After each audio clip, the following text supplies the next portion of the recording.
on your phone right now, there's a message you've been meaning to reply to for 3 days. You've thought about it. You probably drafted the reply in your head, maybe more than once. You might have even opened the chat, stared at it, and closed it again. And here's the part I find funny. While you were not replying to that person, you were checking your phone, a little annoyed that someone else hasn't replied to you. I do it too. That's why I talk about it. Welcome to Zero Filter. Let's let's start with the contradiction because I think it's the engine of this whole thing. When I don't reply to someone, I have context. I know I was in a meetings all day. I know I opened the message while I was in the middle of something. Meant to come back to it and my brain just filed it somewhere and lost the file. I know there was no malice in it. I wasn't ignoring it. I was busy. Life happened. But when someone doesn't reply to me, suddenly I'm a detective. They were online. I saw the story they posted.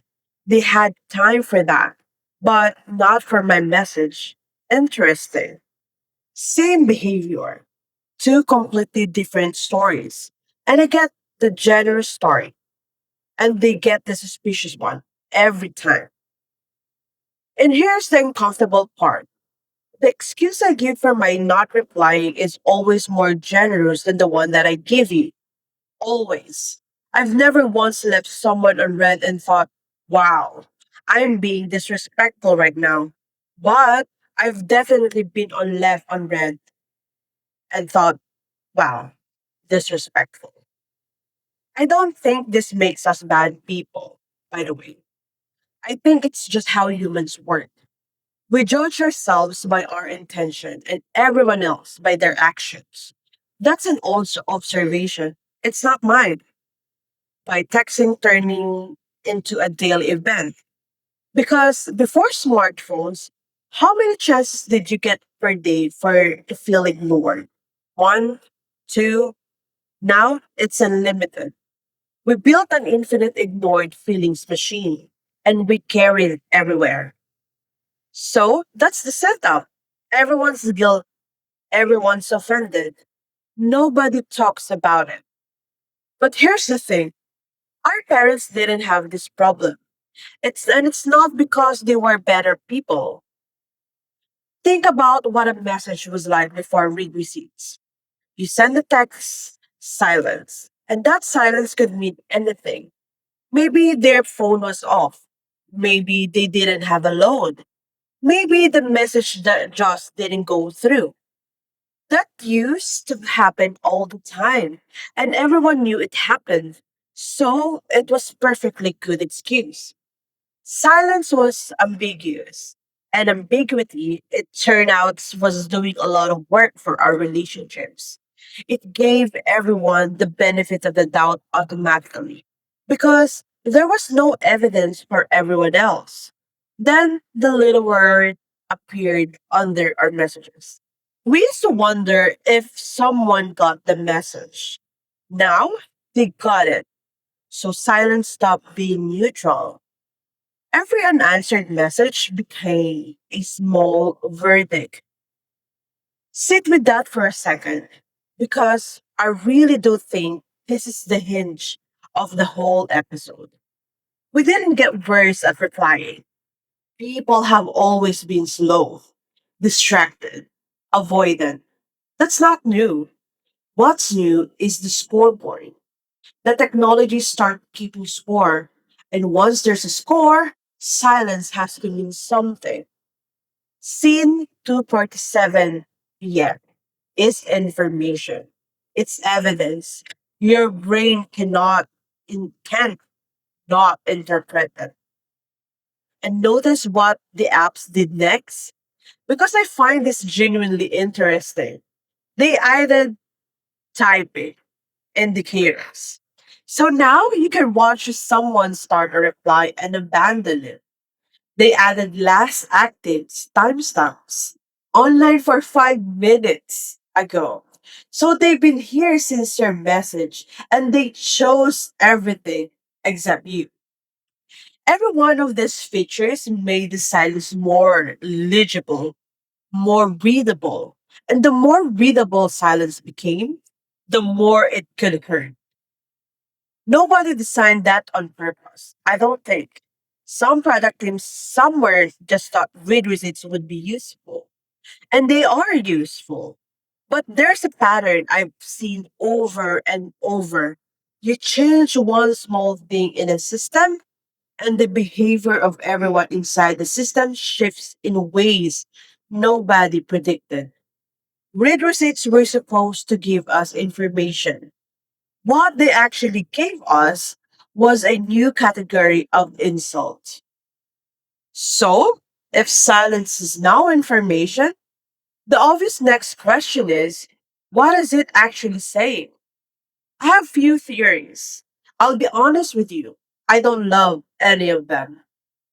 Theory 1. Sometimes silence means the reply is expensive. Not expensive in time, expensive in honesty.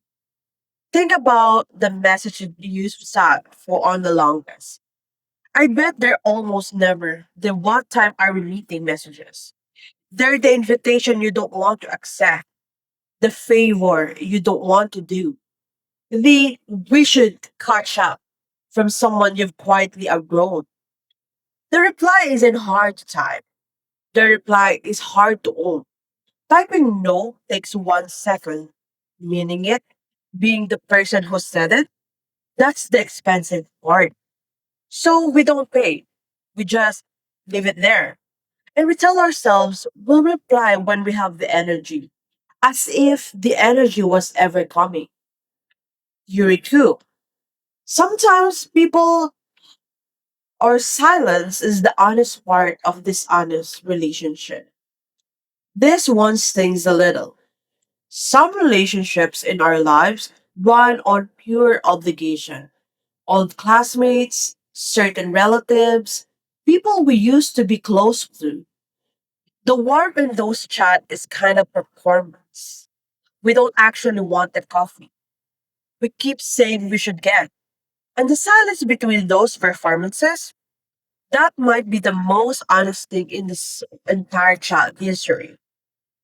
When I stopped being offended by certain silences, it because I realized, oh, this is just the relationship telling the truth for once.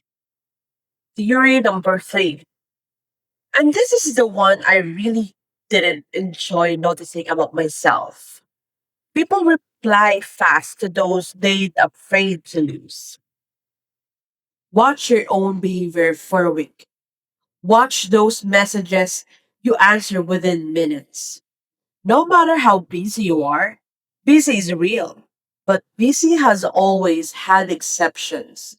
And exceptions are the org chart of your heart.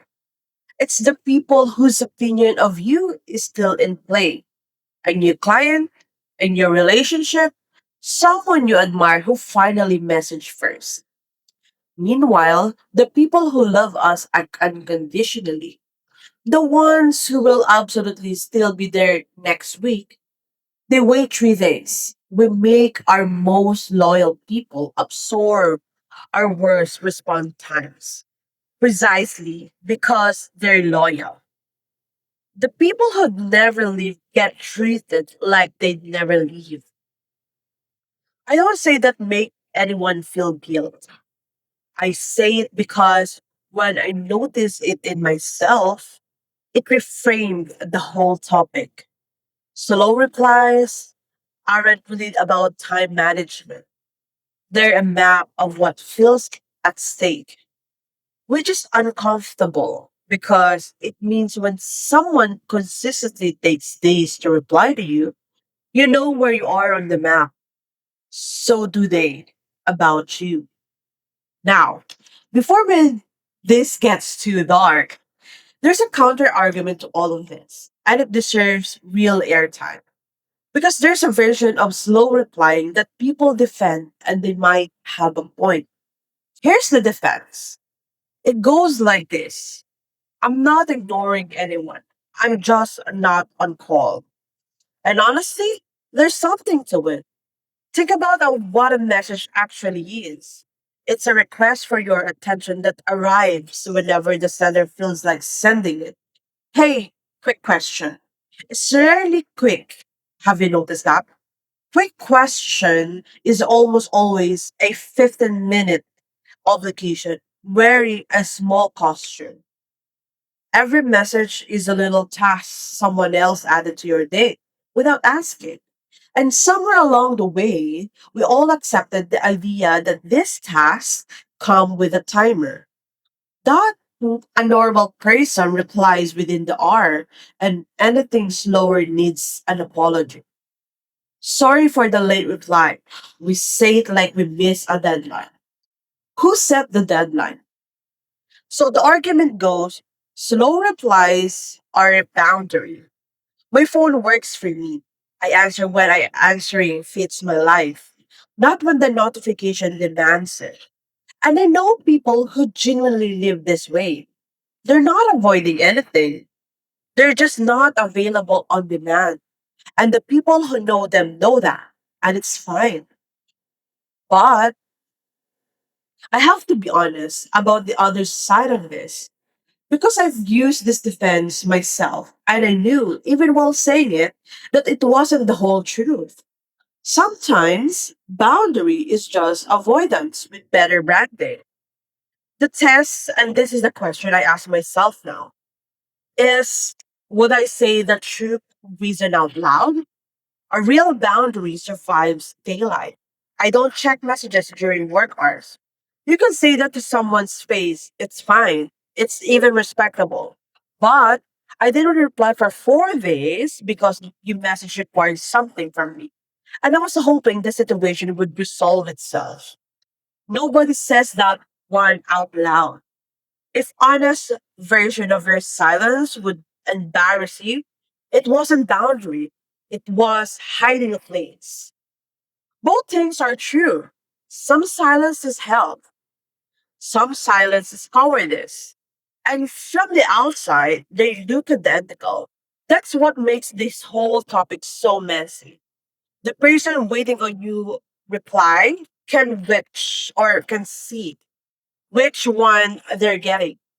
So, knowing all of that, did I actually change anything about how I operate? Honestly, one thing. I stopped sending perfect late replies and start sending honest short ones. Here's the pattern I broke. A message would come in that deserve a real thoughtful response, and because I wanted to reply properly, I'd wait until I had the time and energy to do its justice. And that moment kept not arriving, and the delay kept growing. And the longer it got, the better the eventual reply had to be justified the delay. You see the trap? The reply I owed kept gaining interest. 3 days becomes a week, becomes it's honestly weird to reply now, becomes never. The perfectionism was the procrastination. They were the same thing, wearing different clothes. But now I send this instead. God gives. I want to reply properly. Give me until weekend. 10 seconds. That's it. And I genuinely did expect what a difference it makes on the other end. Until people started telling me. Because think about what the other person actually needed. Not the essay. They needed to know they landed somewhere. That the message reached a person and not a void. Seen. Plus, silence is a verdict. We established that.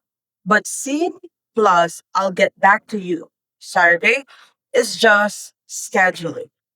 Nobody's ever been hurt by scheduling. That's not me telling you to do anything, by the way. You know, that's not what this shows is. It's just the one experiment that survived contact with my actual life.